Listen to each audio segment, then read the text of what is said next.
थकित को शांति का वचन भाई बख्श सिंह के द्वारा नवंबर 27। यदि आज तुम उसका शब्द सुनो तो अपने मनों को कठोर ना करो।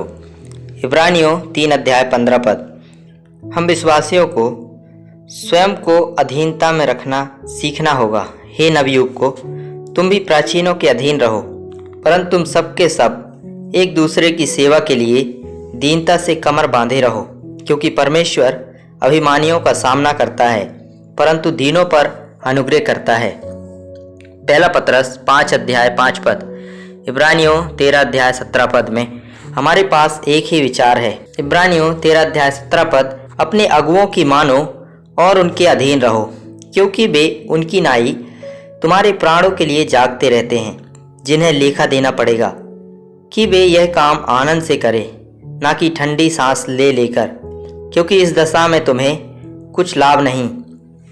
हमें संगति और अधीनता में एक साथ रहना, एक दूसरे के लिए प्रार्थना करना और अपनी ज़रूरत के लिए बड़ों की प्रार्थना संगति मांगना सीखना होगा। पहला पतरस 5 अध्याय 6 पद के अनुसार यदि हम अपने आप को दीन करें तो प्रभु हमें ऊंचा करेगा।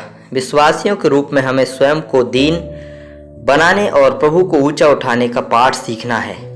मत्ती रचित सुसमाचार 23 अध्याय का 11 और 12 पद। शत्रु हम पर चौगुना हमला कर सकता है, वह गर्जने वाले सिंह के समान हम पर आक्रमण करता है। सचेत हो और जागते रहो, क्योंकि तुम्हारा विरोधी शैतान गर्जने वाले सिंह की नाई इस खोज में रहता है कि किसको फाड़ खाए। पहला पतरस 5 का 8 पद। दूसरे, वह हम पर एक फाड़ने वाले भेड़िए के समान आक्रमण करता है। प्रेरितों का काम 20 अध्याय 29 पद। तीसरा, वह बाढ़ के समान आता है। यशाया 59 का 19 पद। और चौथा, ज्योतिर्मय दूत के समान।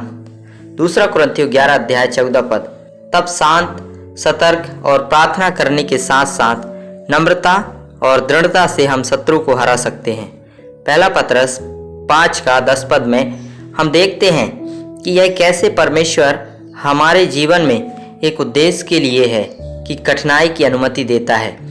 अब परमेश्वर जो सारे अनुग्रह का दाता है, जिसने तुम्हें मसीह में अपनी अनंत महिमा के लिए बुलाया, तुम्हारे थोड़ी देर तक दुख उठाने के बाद आप ही तुम्हें सिद्ध और स्थिर और बलवंत करेगा।